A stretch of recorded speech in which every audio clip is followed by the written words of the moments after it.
This video is a breakdown of Zombies history, and the second breaking down of each map. But this time, it's the beginning of the Zombies Easter egg formula, so I can't wait to share how these Easter eggs were solved. Enjoy. First of all, cheers. This video will cover 5 Kino, Dead Arcade, and Ascension. After this, every single map will get its own dedicated video. I hope you guys understand, and make sure to subscribe, because at 100K, I'm gonna take a swig out of this Juggernog bottle. Thank you so much for watching, and enjoy the video. Some of the footage in this video is from Internet Archives. The links will be found down below. 2009 was a rough year for the world, but Call of Duty was doing something magical that it made you forget about all the troubles. Call of Duty was entering its most innovative years. The span of Call of Duty Modern Warfare through Call of Duty Black Ops 2 is considered to be an untouchable time for Call of Duty fans. Internally, both Infinity Ward and Treyarch were creating magic year after year. On the lunch breaks of developers inside of Treyarch, they were secretly creating what would become known as the zombies of today. Originally a Nazi tower defense mode was now a Kino Der Toten, and 4 iconic maps were made for World at War: Kino Der Toten, Verrückt, Chino Numa, and Derice. Zombies was always innovating map to map, blending the eerie sounds of horror with the arcadey gameplay of a survival-based mode. As more innovations were made, so too were the players' expectations of zombies. Treyarch was in a race to one-up Infinity Ward and impress the audience who loved zombies. We live in a world where everything you know is wrong. This is it! Go, go, go!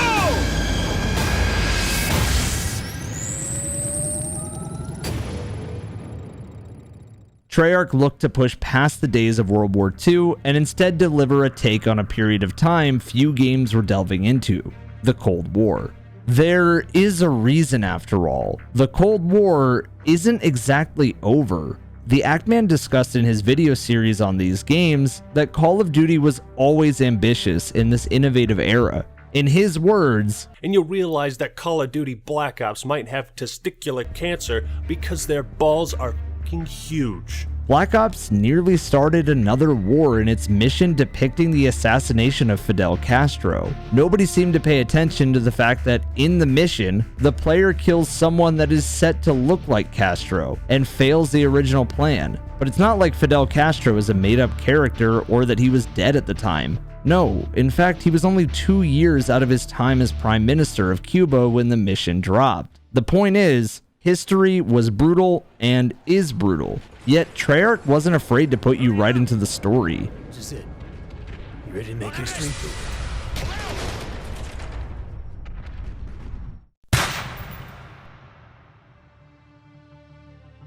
Black Ops 1 would release to critical acclaim on November 9th of 2010 with the smashing success of a story that is still my personal favorite of the franchise, and a staple of gaming memes to this day. The numbers, Mason. What do they mean? Every single part of this game was innovative, and I am considering discussing the game as a whole one day. All of this is to say Black Ops 1 would still be great without zombies the way World at War was. So when I say that zombies was the most memorable portion of an incredible year of Call of Duty, you just have to believe me. Welcome back to Zombies, Black Ops Edition, the innovative era of Call of Duty, and the first major Easter egg in the series. It's time to meet our rapidly decaying idiots, the zombies.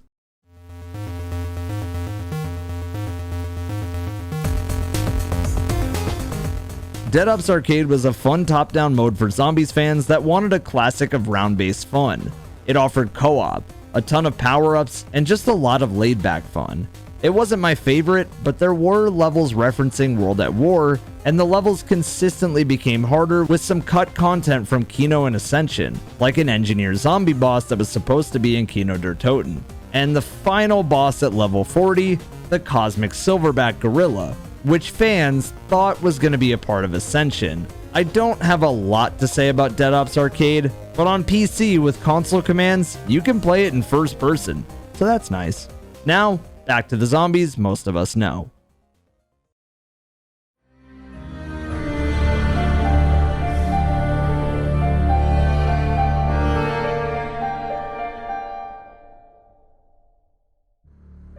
Look familiar? If you're a Zombies fan, Kino Der Toten will either be the single most important Zombies map to you, or the most overrated. But how foolish were we to take this little bit of foreshadowing in the form of a 5-second room for granted? Kino Der Toten, or Theater of the Dead. You know what? Richtofen, start us off. Entry 741021! Perhaps this station will hold the key to the real goals of Group 935. I still do not trust my unconventional allies, but they are of great use to me. But I digress. Who would have thought the MDT was capable of time travel? How many stations does this group have? Where did that little girl disappear to? Only time will tell what new questions await us in this theater of the damned. Thanks, Rick. Kino is a map that wasn't even supposed to be made for Black Ops, at least not in its original vision.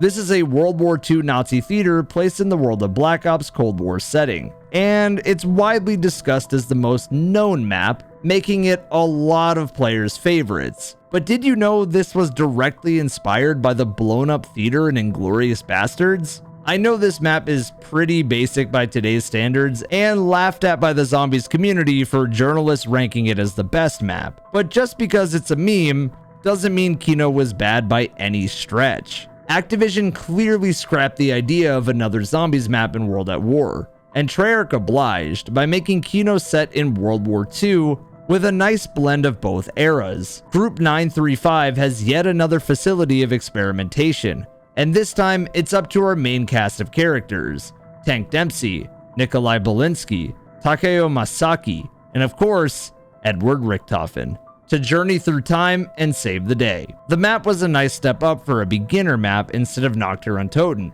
as Kino held the perks you were going to want. It held Pack-a-Punch, and some new innovations that were iconic for zombies. While Kino may serve as another facility for Group 935, it also serves as a nice reminder that Nova 6 crawlers exist now as a secondary zombie. The writing on the wall of "Beware the Six" tells you ahead of time. The story of Kino isn't clear, but the environmental details, sound design, and general vague elements that Leon talks a lot discussed in his video seem to prove why Kino is a map worth coming back to. Kino Der Toten was the first map that Black Ops 1 players would unlock, as well as being a great map to train on for noobs. Mix this in with the fact that Call of Duty Black Ops is the most sold COD game of all time, and you have a recipe for success. In terms of sheer innovations this map brought, you have the more subtle ones, like blank canvases of characters coming one day, or were these unnamed scientists of Group 935 erased from history? There's the experiments in these pods,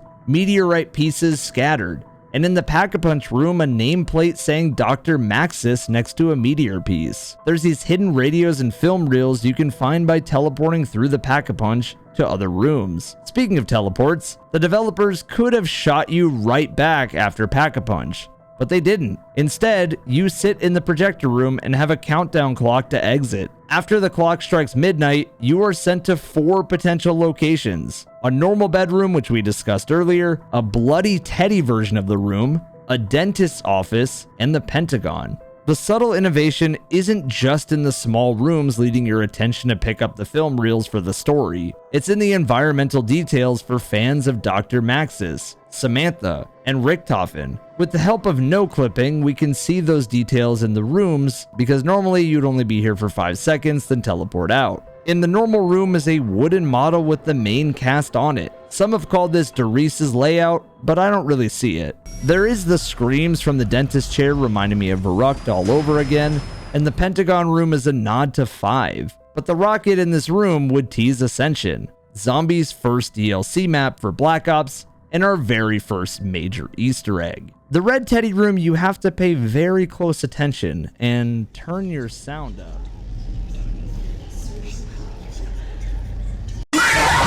Okay, this scared the shit out of me when I was younger, so if we're gonna remind you of the time, I just couldn't resist. This room's significance is still questionable. It was probably just someone at Treyarch's nightmare turned into a room. Back to the map, there's even a reward for shooting the radios and grabbing the film reels when you come back to the Pentagon room, as you can blast the rocket off. At least that's what videos say on YouTube, because I couldn't get this to work. I don't want to sound like a grocery list here, but I genuinely enjoyed the innovations made. The power when flicked on spawns Nova 6 crawlers as a nice surprise. And while annoying, they are another obstacle. There's the lights that turn on over every box showing you where the actual mystery box is, and a new trap in the machine gun which you can always shoot, which can also shoot you if you're not careful. I think that's it. I don't think I missed any... Oh, yeah. Just the single most powerful wonder weapon in the entire game. The Thunder Gun replacing the Wunderwaffe as the wonder weapon for Black Ops. Originally, the Thunder Gun was supposed to premiere on the next map in this video, while the Wunderwaffe returned here, but that didn't happen. Other cut content shows the Engineer boss, which we talked about, but it might have been too much for beginners, so they probably put it in Dead Ops for that reason. Candelier was supposed to be a brand new perk for this map to increase your reserve ammo, and the flamethrower from World at War was supposed to be exclusive to 5 and Kino, but instead moved to Dead Ops as well. Kino might not have had a major Easter egg. In fact, it has an Easter egg that I can't even get to work. And it may not have made the strides in innovation and generally has more subtle innovations. And although I like it, I think this map played it safe to introduce players to zombies. Unlike... In the long history of the world, that there are only a few generations. Sounds like someone breaking in! Just a storm, Dick. Sit down. Innovation and 5 are a combo that is really like peanut butter and ketchup. Parts of 5 work really well, and I respect the hell out of the map for trying them. But other parts just make 5 a fun idea without being special. 5 asks the question, what if JFK, Richard Nixon, Defense Secretary Robert McNamara, and Fidel Castro set aside their differences with the Cuban Missile Crisis to fight waves of zombies? I look back on 5 with so much nostalgia before I jumped in. It was the map that was so hard and probably full of mysteries that young me left for future me. But future me is here now, reporting that only part of young me's vision was true. 5's level design reminds me of the claustrophobic nature of Verrucht. But for some reason, I just don't enjoy this map as much as I used to, or as much as I used to think I enjoyed this map. And I finally decided why.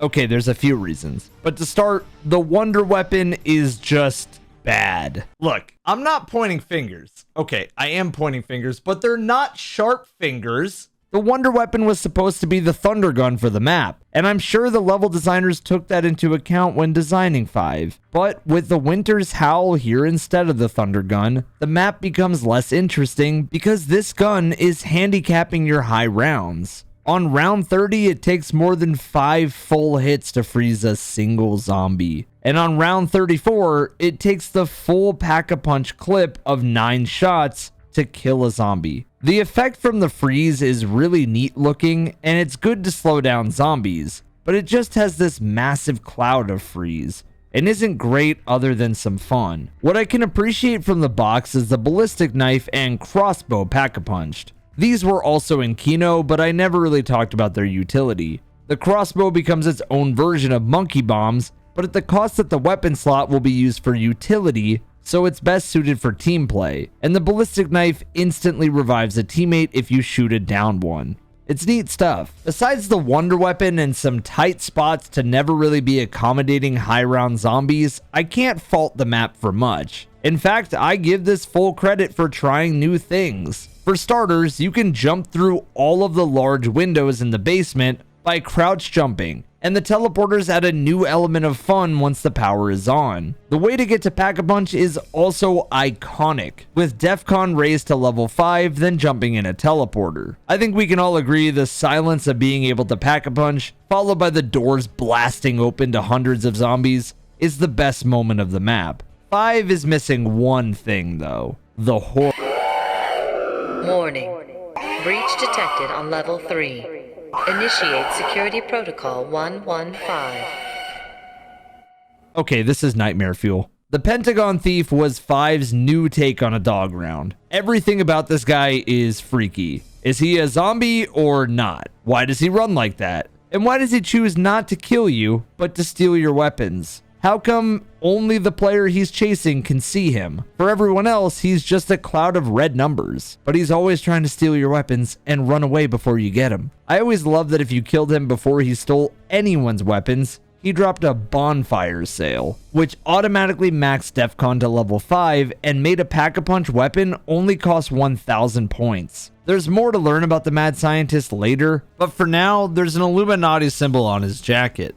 5 doesn't have any other major Easter eggs, and I can't play the Eminem song for this map. I can show you more subtle ones though, like the callbacks to World at War and the pictures on the walls of the Pentagon. The Treyarch logos on the metal detectors, Richthofen's picture too. Why are you in the Pentagon, Rick? There's a ray gun sitting outside of the map, and some experiments explaining more of the existence of Nova 6 crawlers. 5 also has some amazing detail outside of the map, with full rooms and sets that you will never play on this version, unless you have no clip and God mode. Then have at it. I think my favorite amongst these many sets outside are these staircases by both elevators, meaning the zombies don't just teleport to new locations. Zombies need to get their steps in too. In all, I believe 5 was a step in the direction of innovation, but not everything worked, and there's not a major Easter egg by any stretch. And because of its map design and decisions, it's why you don't see a lot of the choices 5 made going into future maps. 5 works for the novelty of the characters and setting, and less the practicality of what the series is known for. Can you smell what the prez is cooking? Now, onto Zombies' first DLC map for Black Ops, and in my opinion, one of the largest strides of innovation on every level.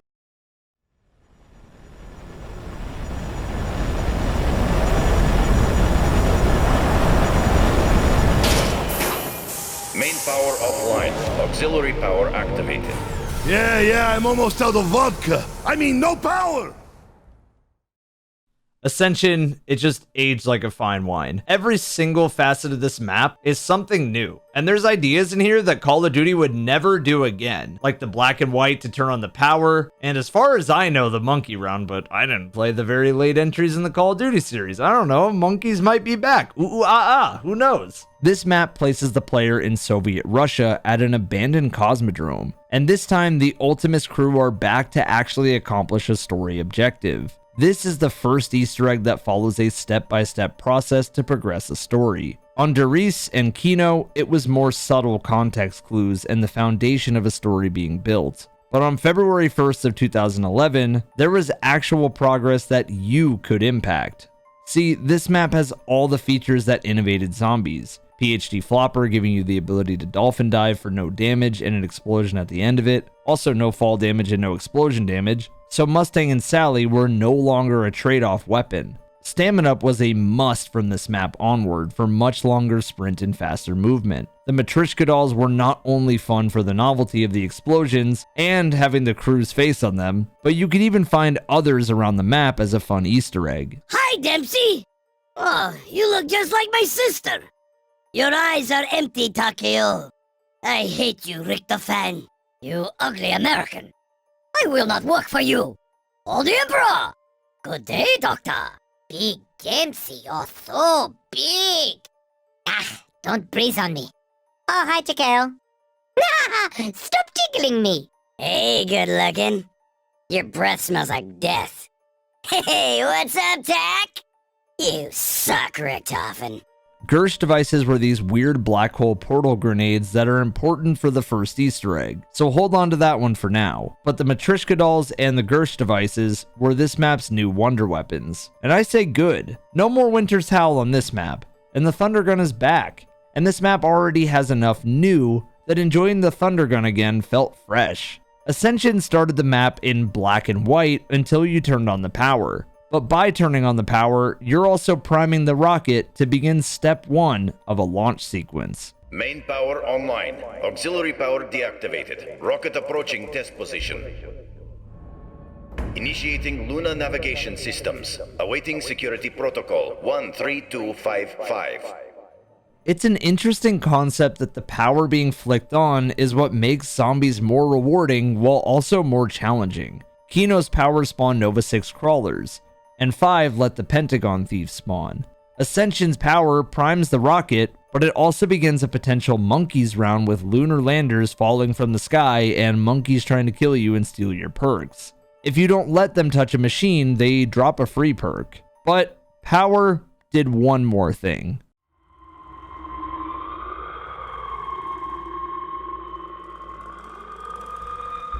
This little generator outside of the map is making a lot of noise, and on February 2nd of 2011, the team of TTG Walshy, X-Goons HD, Optimus Prime, Sick Little Ace, and FWC2 Sora came together in a party chat to crack the code. Ascension introduced the Gersh device, the black hole portal, and this little generator would become the first step of the first major Easter egg in Zombies history. So they threw a Gersh device at the generator. Kasimir Mechanism activation in progress. Error. No power detected. You've done it. Now, it needs as much power as possible. Hurry, she's getting nearer. It's always about getting the power on. Man. The clues Treyarch left for every single puzzle of this once thought complex Easter egg were left with that ominous sound. And step 2 had the team asking more questions.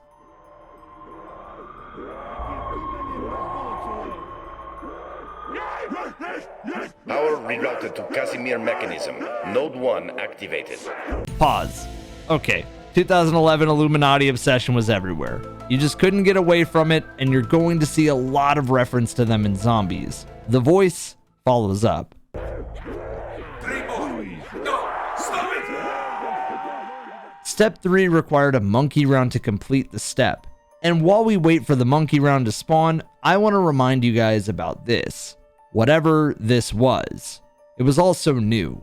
My goal with these videos is to put you guys back into the space of 2011 and just seeing how different the internet was and how the spread of information was. So to see something like this happen, especially this close to the release of the Easter egg, it's pretty impressive. There was no achievement for solving Ascension's Easter egg. There was no point of reference to work with. It's not like Reddit had some mega threads that would tell you what to do. No, Reddit wasn't even popular at the time. And it's not like this Easter egg was promoted by Treyarch themselves. The year is also 2011, and this is a console-first game. I mean, the PC version of this map pack for Black Ops didn't release for a month and a half. So a lot of people actually missed the Ascension Easter egg the first time around. And it went under the radar so much so that I was sent a list of Easter egg world's first completions from people who thought that somebody else solved them. And Ascensions not only didn't have the right team, it had a video of Spiderbite from NGT Zombies running around with a thunder gun at round 150. A video posted a year after Ascension's Easter egg was really solved. I'm not saying everything in this list was wrong. In fact, I verified the Black Ops World's First, and they're correct outside of this one. I'm just saying that it goes to show how little was known or covered with Ascension that a mistake like this could even happen. It was the infant of Zombies Easter eggs. And on top of that, because we're talking about Xbox 360 Zombies, there's so many chances that the team could disconnect along the way. I mean, if the host connection was bad, there you go, you're out of the lobby. You cannot rejoin. And all the other sorts of jank that Xbox 360 provided made Easter eggs incredibly difficult. With my research, I was brought to an archive forum. According to the techgame.com archives, the players that I listed previously, and we will get to the reason this team fell short later, because it looks like a monkey round has come in just in time. This step needed all 4 players to complete and required you to push the buttons that spawned out of the wall next to the 4 of 6 perk machines: Jug, Flopper, Stamina Up, and Speed Cola. If pressed at the exact same time, this happened. Power rerouted to Kasimir Mechanism. Node 2 activated. There needs to be more concentrated power for this to work. The hint for this next step is that there needed to be more concentrated power. And if you know your Zombies, there is only one place to get more power. But that required Ascension's brand new mechanic, and one of my favorites, the Lunar Landers. For the cheap price of 250 points, or free if you're calling it over, these landers took you around the map for a pause from the Zombies action to unlock Pack-a-Punch. For more concentrated power, you just needed to ride all 3 landers, then press the button next to power to launch the rocket. But did you know you can easily destroy the rocket with a ray gun?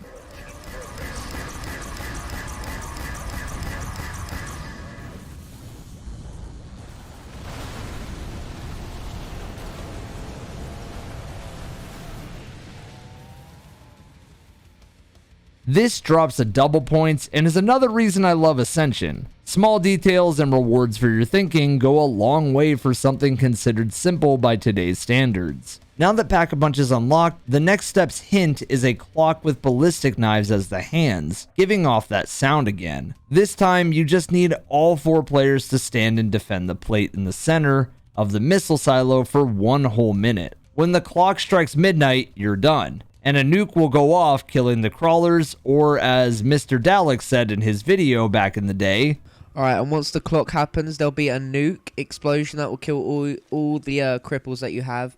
So just watch out for that. The next step reminds me a lot of Tony Hawk's older games with giant letters to collect and do tricks for. This step requires you to call the landers to certain spots to spell the word Luna. I believe this was a hint to the final map of Black Ops since Luna is Latin for moon, but I'm curious what you think. Leave me a comment. The order to spell out Luna with the landers is to call the landers to spawn, to claymores/stamina up, then claymores/stamina up to spawn to sickle/speed cola, and then sickle/speed cola to claymores and stamina up.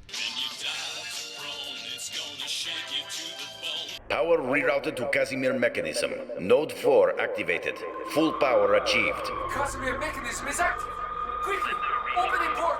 This is where this group was stopped. And on the Tech Game Forum, they said, this step is not completed yet because it keeps saying more power. But more info will come soon on how to complete the Easter egg hunt. Upgraded Thundergun and Ray Gun will most likely be required. There will now be a whistling projector by the Stamina Up lander. The projector will point to a spot on the ground, throw a Gersh device at this spot, then shoot all your upgraded Thundergun and Ray Gun ammo into it. Then jump through it or flop into it, dive in with Dr. Flopper? The mystery guy will say more power or something else, but I don't know how to get past this node, so there you go. Try this and see if you can figure out the rest of the riddle. If not, keep trying. They were that close to becoming world's first on the very first Easter egg in Zombies. But the only video I could find on the completion came a few days later on February 5th of 2011 by none other than Mr. Dalek JD. Gersh device, Russian dolls, everything. You all got to shoot. You throw the Gersh device down, you throw the Russian dolls immediately after into the Gersh device, and then you shoot your ray gun, you shoot your thunder gun, you shoot the crossbow all into it, and it should send that little light up into the sky and it will release the guy.